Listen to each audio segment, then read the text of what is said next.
ये खबर SGT university द्वारा प्रस्तुत की गई है। आपने गत दिनों अयोध्या के अंदर देखा होगा, अयोध्या में श्री राम जन्मभूमि में घटना घटित हुई।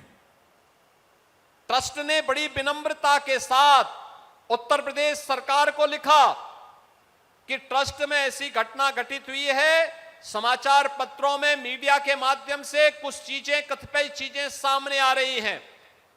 अगर हम सफाई देंगे तो हो सकता है लोगों को विश्वास न हो, और हम चाहते हैं कि उत्तर प्रदेश सरकार एक हाई लेवल की एसआईटी गठित करे और उस एसआईटी के माध्यम से सच्चाई समाज के सामने आनी चाहिए। क्योंकि जो भी काम अयोध्या में हुआ है, मंदिर से संबंधित काम हुआ है, बाहर का इंफ्रास्ट्रक्चर उत्तर प्रदेश सरकार ने बनाया है, लेकिन मंदिर परिसर का काम वह जनता जनार्दन के पैसे से बना है, और इसकी जांच अगर एक स्वतंत्र एसआईटी से आप करवा देते तो अच्छा होता।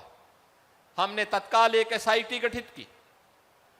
बहनों और भाइयों, एसआईटी जब तक गठित नहीं हो रही थी तब तक समाजवादी पार्टी, कांग्रेस और अन्य सेकुलर दल कहते थे कि एसआईटी गठित होनी चाहिए। हमने गठित कर दी, फिर उन्होंने दूसरी डिमांड करनी शुरू कर दी, और उसके बाद पिछले एक महीने से हम सबके पावन धाम अयोध्या को बदनाम करने के लिए समाजवादी पार्टी और कांग्रेस ने कैसे मुहिम चला रखी है, कैसे मुहिम चला रखी है। एसआईटी की प्रारंभिक रिपोर्ट आई, ट्रस्ट ने उस पर कार्रवाई करवाई, लेकिन कैसे एक एक को टारगेट किया जा रहा है, कैसे अयोध्या को टारगेट किया जा रहा है, कैसे राम जन्मभूमि को बदनाम किया जा रहा है, कैसे आस्था पर प्रहार करने का कार्य एक कांग्रेस, समाजवादी पार्टी और एक कथित सेकुलर दलों के द्वारा देश के अंदर एक नेगेटिव वातावरण बनाने का कुत्सित प्रयास हो रहा है। समाजवादी पार्टी के लोग कहते हैं कि अयोध्या में जो घटना घटित हुई, आस्था आहत हुई। अरे आस्था तो उसकी आहत हुई होगी जिसके मन में आस्था सचमुच थी। तुम कब से राम भक्त हो गए? अरे राम द्रोही जैसा आचरण जिन लोगों का रहा हो, जिन्होंने राम भक्तों पर लाठियां और गोलियां चलाई हो, जिन्होंने श्री राम के अस्तित्व पर ही प्रश्न खड़े किए हो, ये कौन सी आस्था की बात करते हैं? बाबरी ढांचा, गुलामी का ढांचा, बाबरी जैसा ढांचा जब हट रहा था, जो लोग उस समय बाबरी ढांचे के लिए घड़ियाली आंसू बहा रहे थे और जो मंदिरों के विकास में लगने वाले पैसे को कब्रिस्तान की बाउंड्री वाल में खर्च करते थे, वे आज हमें आस्था के बारे में सिखाते हैं। वे आज आस्था के बारे में बता रहे हैं।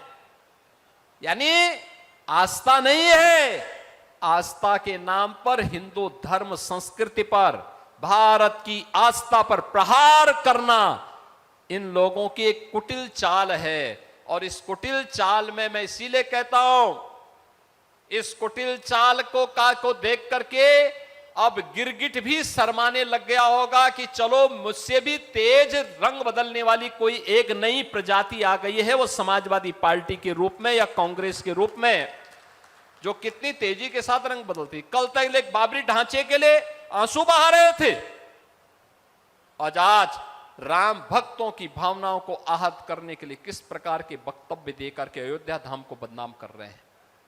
आज की अयोध्या त्रेता युग का स्मरण कराती है। इनकी पीड़ा मंदिर के चढ़ावे के चोरी से संबंधित नहीं है। इनकी पीड़ा तो इस बात को लेकर के है, राम भक्तों ने अपने प्रभु को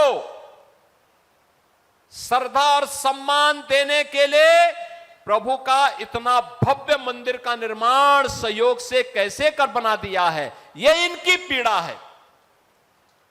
ये लोग कितनी एक्सरसाइज कर लिए हैं पिछले 6 वर्ष में, बाबरी ढांचा का नामो निशान नहीं, बना भी नहीं पा रहे हैं, कहीं नहीं बना पा रहे हैं। लेकिन राम भक्त बना रहे हैं, तो राम भक्तों पर प्रहार करना, उनकी आस्था को किसी न किसी प्रकार से आहत करना, और लगातार एक मुहिम चला रखी है इन्होंने। देश को बदनाम किया जा रहा है, प्रदेश को बदनाम किया जा रहा है, अयोध्या धाम को बदनाम किया जा रहा है। बहन और भाइयों, इनसे पूछना चाहिए, एसआईटी की रिपोर्ट पर श्री राम जन्मभूमि तीर्थ क्षेत्र न्यास के द्वारा लगातार कार्रवाई की जा रही है, लेकिन मैं पूछना चाहता हूं, बहन और भाइयों, मैं पूछना चाहता हूं,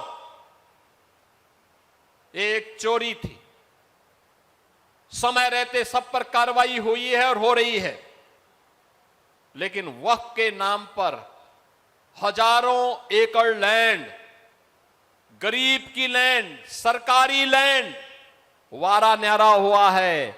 समाजवादी पार्टी ने और कांग्रेस ने कभी उसके खिलाफ आवाज क्यों नहीं उठाई है? कभी नहीं उठाए वक्फ के नाम पर।